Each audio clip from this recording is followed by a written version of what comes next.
Hello friends, YouTube channel study with Manoj Yadav में आपका स्वागत है। आइए आज भारतीय संविधान सभा पढ़ते हैं। भारतीय संविधान सभा कब बना, क्यों बना, कितने लोग इसके सदस्य थे बनाने में, आज देखते हैं। यहाँ से बहुत सारे एग्जाम में प्रश्न पूछा जाता है। भारतीय संविधान सभा का निर्माण का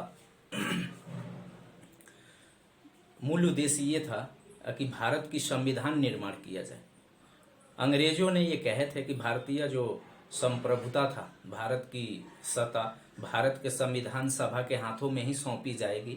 इसलिए भारतीय संविधान सभा के गठन का प्रस्ताव उन लोगों ने दिया था, अंग्रेजों के द्वारा दिया गया था, जिसके तहत कैबिनेट मिशन योजना आया। कैबिनेट मिशन योजना जुलाई 1946 में आया था। जुलाई 1946 में कैबिनेट मिशन योजना आया था।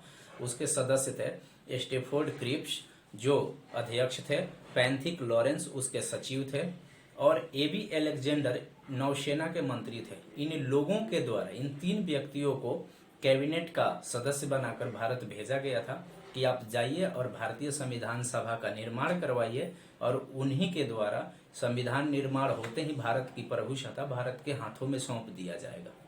क्योंकि भारत के सत्ता जो था भारत के संविधान सभा के ही सौंपने का प्रस्ताव था, इसलिए सभा का निर्माण करना बहुत जरूरी था।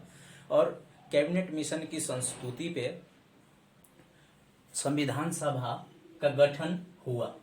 जुलाई अगस्त में इसकी चुनाव हुई और उसके तहत 389 सदस्यों को, संविधान सभा का 389 सदस्यों का चुनाव हुआ। इनमें से 4 जो सदस्य थे वो चीफ कमिश्नरी से थे। 389 सदस्यों में से 4 जो सदस्य थे वो चीफ कमिश्नरी से, 93 देसी रियासत से थे, 292 सदस्य आपका 11 ब्रिटिश प्रांतों से थे। इन 11 ब्रिटिश प्रांतों के 292 सदस्यों का जो चुनाव था वो संबंधित राज्य के सदस्यों के द्वारा अप्रत्यक्ष चुनाव के द्वारा चुन कर आए थे। देसी रियासत का जो प्रमुख हुआ करते थे वो अपने आपसी सहयोग से वो अपने सदस्य भेजे थे सभा में। 4 चीफ कमिश्नरी थे उस टाइम, दिल्ली, कुर्ग, अजमेर मारवाड़ और बलूचिस्तान। 4 चीफ कमिश्नरी थी भारत के सभा में। और भारतीय संविधान सभा में 292 व्यक्ति का जो चुनाव होकर आया था, इनमें से एक सदस्य 10 लाख जनता का प्रतिनिधित्व करते थे। ये जितने भी सदस्य थे इनका जो चुनाव था वो जनसंख्या के आधार पर हुआ था। एक सदस्य 10 लाख जनसंख्या का प्रतिनिधित्व करते थे। इनमें 3 सामान्य समुदाय थे, उनमें से सामान्य, मुस्लिम, सिख, 3 सामान्य समुदाय थे। सभा के गठन होने के बाद 389 सदस्यों का सबसे पहला बैठक 9 दिसंबर 1946 को हुआ। ये 9 दिसंबर 1946 को सभा का प्रथम बैठक हुआ और इसी बैठक में इस सभा का सबसे बुजुर्ग व्यक्ति थे सच्चिदानंद सिन्हा। डॉक्टर सच्चिदानंद सिन्हा को इसका अस्थायी अध्यक्ष चुना गया और ये बैठक नई दिल्ली में काउंसिल चैम्बर की पुस्तकालय भवन में हुआ था। सभा की जो बैठक हुई थी नई दिल्ली में हुई थी। प्रश्न पूछे तो ध्यान रखिएगा। सभा की दूसरी बैठक 11 दिसंबर 1946 को हुआ। दूसरी बैठक में डॉक्टर राजेंद्र प्रसाद को अस्थायी अध्यक्ष चुन लिया गया। डॉक्टर राजेंद्र प्रसाद को अस्थायी अध्यक्ष चुना गया और इसी टाइम उपाध्यक्ष, संविधान सभा का उपाध्यक्ष हरेंद्र कुंवर मुखर्जी, उनको शॉर्ट में HC मुखर्जी बोलते हैं, HC मुखर्जी को संविधान सभा का उपाध्यक्ष चुना गया था। 13 दिसंबर 1946 को जवाहरलाल नेहरू ने उद्देश्य प्रस्ताव प्रस्तुत किए सभा में और उसी के साथ सभा की कार्यवाही शुरू हुई और उस पर काफी बहस हुई। 22 जनवरी 1947 को संविधान सभा द्वारा उद्देश्य प्रस्ताव को पास कर दिया गया। 22 जनवरी 1947 को उद्देश्य प्रस्ताव को पास कर दिया गया। यही उद्देश्य प्रस्ताव आगे चलकर संविधान का प्रस्तावना बना, जिसको संविधान की कुंजी या संविधान की आत्मा कहा जाता है। यहाँ से बहुत बार प्रश्न पूछा जाता है कि संविधान का जो प्रस्तावना है ना, प्रस्तावना को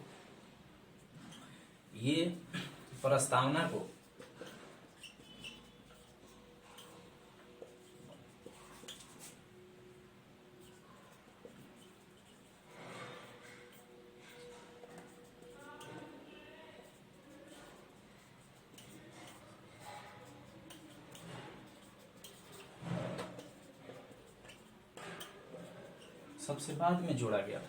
प्रस्तावना को संविधान में सबसे बाद में जोड़ा गया था। ये कई बार पूछ लिया गया कि संविधान में सबसे बाद में प्रस्तावना को जोड़ा गया था। ये प्रस्तावना को उद्देशिका भी बोलते हैं। इसी प्रस्तावना को डॉक्टर भीमराव अंबेडकर ने अनुच्छेद 32 में इसको आत्मा माना है। अनुच्छेद 32 को भीमराव अंबेडकर ने आत्मा माना है। अच्छा, 22 जनवरी 1947 को उद्देश्य प्रस्ताव के पास हो जाने के बाद अब संविधान निर्माण की प्रक्रिया शुरू हुई। संविधान निर्माण की प्रक्रिया शुरू करने के लिए जितने भी सदस्य थे उनको 13 समितियों में बांट दिया गया। 13 अलग अलग समितियों में बांटा गया। इन्हीं समिति की अनुशंसा के इनकी जो अनुशंसक थे, सलाहकार, वो सर BN राव थे, बेनेगल नरसिंह राव ने इन कमिटियों में आपसी विचार विमर्श करने के बाद कहा कि एक प्रारूप समिति होनी चाहिए। तो इन्हीं के सलाह पे 29 अगस्त 1947 को प्रारूप समिति का गठन किया गया। और प्रारूप समिति में कुल 7 सदस्य थे और 7 सदस्य में से एक डॉक्टर भीमराव अंबेडकर थे, जो इस प्रारूप समिति का अध्यक्ष थे। ये प्रारूप समिति को कभी कभी ड्राफ्टिंग कमेटी भी बोल देते हैं, डायरेक्ट ड्राफ्टिंग लिख देते हैं, ध्यान रखिएगा। ड्राफ्टिंग समिति भी बोल देते हैं इसको डायरेक्ट। तो प्रारूप समिति को ड्राफ्टिंग समिति भी कहते हैं। तो ये प्रारूप समिति को ड्राफ्टिंग समिति कहते हैं। इसमें 7 सदस्य थे, भीमराव अंबेडकर इसका अध्यक्ष थे। इसके अलावा भी इसमें 6 सदस्य और थे। उन 6 सदस्यों का नाम मैं बता देता हूँ। उनमें से 6 सदस्यों में से 4 सदस्य का नाम तो एक ट्रिक के तहत याद कीजिएगा। कृष्ण भगवान के नाम के उपनाम है, कृष्ण, कन्हैया, गोपाल, माधव, 4 हो गए। इसके अलावा 2 सदस्य बचे। उनमें से एक मुसलमान थे, मोहम्मद सादुल्ला। दूसरा जो थे वो DP खेतान थे। कुल 6 सदस्य हो गए। DP खेतान की मृत्यु के बाद 1948 में मृत्यु हो गई। DP खेतान की 1948 में मृत्यु हो गई। उसके बाद प्रारूप समिति ने फरवरी 1938 में अपना रिपोर्ट दिया सभा को कि सब कुछ तैयार हो गया, आप इसमें जो कमी बेसी है वो देख लीजिए। फरवरी 1948 में रिपोर्ट देने के बाद सभा की बैठकें शुरू हुई, अधिवेशन है। उसमें से सबसे पहला अधिवेशन सभा की 4 नवंबर की हुई थी। 4 नवंबर 1948 को ये मीटिंग शुरू हुई। इसको वाचन बोलते हैं। पहला वाचन 4 नवंबर 1948 को हुआ था संविधान सभा का। और अंतिम मीटिंग जो 11वें सत्र 26 नवंबर 1949 को हुआ था। इसी 26 नवंबर 1949 को संविधान को हम लोगों ने अंगीकृत किया, अधिनियमित किया, आत्मार्पित किया। 26 नवंबर के दिन संविधान अंगीकृत किया गया। ये कई बार पूछ लिया गया है कि संविधान को कब अंगीकृत किया गया। तो 26 नवंबर 1949 को संविधान अंगीकृत किया गया।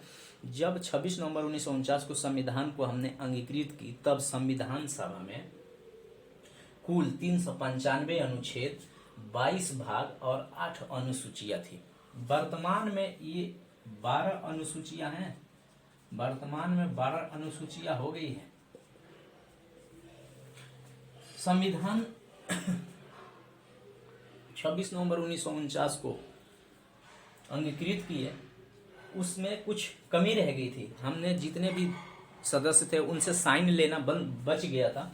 उसके लिए हमने 24 जनवरी 1950 को संविधान सभा की अंतिम बैठक करी और उसी दिन संविधान पे 284 सदस्यों ने साइन करे।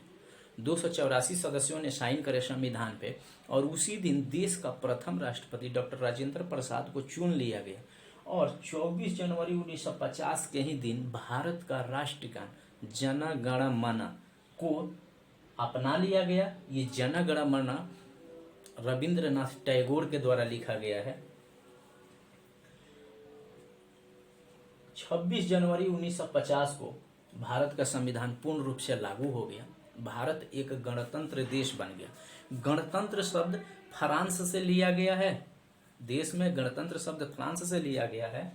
और 26 जनवरी 1950 के ही दिन संविधान को लागू क्यों किया गया, सबसे बड़ी बात यह है, याद रखिएगा, कई बार मन में आता है कि 26 जनवरी को ही हमने क्यों लागू किया संविधान। तो 26 जनवरी 1930 को भारत ने अपने स्वाधीनता दिवस के तौर पर मनाया था। भारत ने स्वाधीनता दिवस के तौर पर मनाया था। कांग्रेस के लाहौर अधिवेशन हुआ 1929 में, जिसका अध्यक्ष थे जवाहरलाल नेहरू। जवाहरलाल नेहरू ने 12 बजे रात को रावी नदी के तट पे झंडा फहराते हुए कहा था कि 26 जनवरी 1930 के दिन भारत अपना आजादी दिवस मनाएगा। लेकिन ये आजादी अंग्रेजों ने मान्यता नहीं दी, तो इसलिए ये जो 26 जनवरी का जो दिन था ना, इसको ऐतिहासिक दिन बनाने के लिए 26 जनवरी 1950 को पूर्ण संविधान लागू किया गया, ताकि ये ऐतिहासिक दिन बन सके। अच्छा, एक बात और बता दूं कि 15 अगस्त के दिन ही आजादी क्यों ली गई। अंग्रेजों ने 15 अगस्त को ही आजादी क्यों दिए देश में, हमारे भारत देश को। इस दिन भी एक लॉजिक है। लॉर्ड माउंटबेटन एडमिरल थे द्वितीय विश्व युद्ध में। 1945 के टाइम में ये एशिया प्रांत में एडमिरल थे नेवी का, और इनके सामने जापान की सेना ने 15 अगस्त के दिन ही आत्मसमर्पण करी थी। उसी आत्मसमर्पण वाले दिन 15 अगस्त के दिन जब माउंटबेटन को भारत भेजा गया आजादी की अनुशंसा के लिए, तो माउंटबेटन के दिल में वो चल रहा था कि वो 15 अगस्त वाला दिन को ऐतिहासिक दिन बना दिया जाएगा। तो 15 अगस्त का जो आज़ादी का दिन भारत को मिला है ना, ये लॉर्ड माउंटबेटन के जापानी सेना ने जिस दिन अपना आत्मसमर्पण करता था, उसको यादगार बनाने के लिए उसने 15 अगस्त की आज़ादी दी थी। दूसरी बात, आते हैं मुद्दे पे, अनुसूचित जाति। हमारे संविधान सभा का जब निर्माण हो रहा था तो उसमें अनुसूचित जाति की संख्या कितनी थी, तो अनुसूचित जनजाति की संख्या 33 थी। उनमें संविधान सभा में महिलाओं की भी योगदान लेना जरूरी था, तो संविधान सभा में महिलाओं की संख्या 15 था।